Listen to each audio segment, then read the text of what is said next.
Hey, why all this traditional look? Because I'm reviewing Suriya's family entertainer Etharkum Thuninthavan. I thought the review should also look like a family entertainer. Just a suggestion, I think you can focus more on the review part and not on the look part. Uh-oh. Okay, cool. Hello everyone, this is Soundarya Adimuthu from the Quint and today we will be reviewing Suriya's latest flick, Etharkum Thuninthavan. Just like his real life persona, actor Suriya has done his fair share in talking about social issues without compromising on the commercial elements in Etharkum Thuninthavan. Directed by Pandiraj, who has a track record of giving successful family sentiment oriented subjects which has punch dialogues, duet songs and comedy tracks, Etharkum Thuninthavan also qualifies to be a perfect family entertainer. The story is loosely based on the 2019 Pollachi sexual assault case. And so, with the rural backdrop in place, the emotional quotient and the scope for drama is really high. The villain in the film, Imman, played by Vinay Rai, uses youth to lure women into relationships and exploits them to seek favors from powerful men. Drawing reference to Krishna from Mahabharata, who saves Draupadi from humiliation, Suriya as Kannapiran, who plays a lawyer, saves victims affected by Vinay's men. Through the film, the director does a good deed by spreading awareness about Kavalan SOS app for women's safety, which can be used during any emergency. However, talking about the villain's character, it wasn't really fleshed out.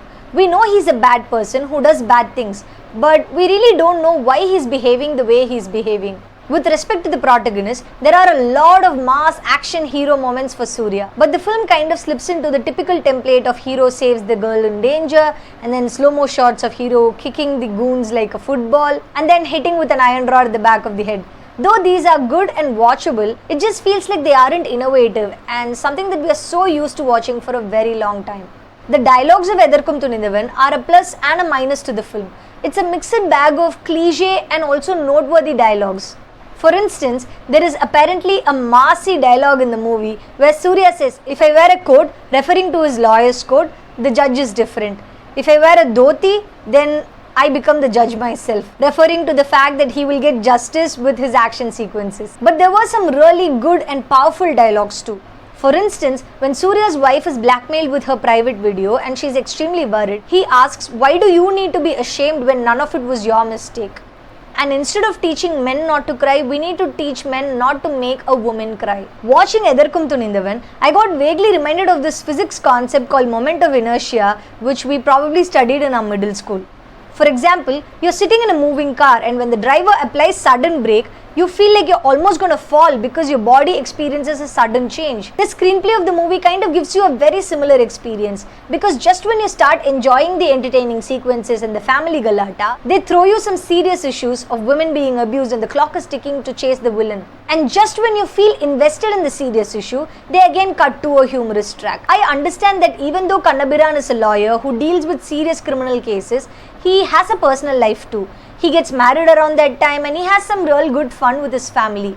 But while the movie constantly switches from comedy to tragedy and tragedy to comedy, the transition could have been a lot smoother to create a better experience. What really felt heartwarming in the film is that they don't really blame or shame a woman for being in a relationship trusting a man. The makers demand that the abusive men be accountable for exploiting the woman's trust. The entire scene where Kannapiran and Adini have the tough conversation, Suriya explains why the corrupted minds who secretly record intimate videos of people should be ashamed instead of she being ashamed of herself and her nudity in the video. The best thing about Etharkum Thuninthavan is the fact that even though the protagonist Suriya is directly affected by the tragedy and is going through a personal trauma, and despite that, he doesn't go after the villain because of personal vengeance. He stands for every woman just like how he stands for his own sister and wife. He constantly tries to work things the legal way and loses his cool only when he is pushed beyond his boundaries and resorts to violence when all of his legal options are exhausted. Not that it is the right thing to do, but you can really empathize with his emotions there. And that is also the reason why he is willing to face the legal repercussions for his actions. So finally, my rating for Etharkum Thuninthavan is 3.5.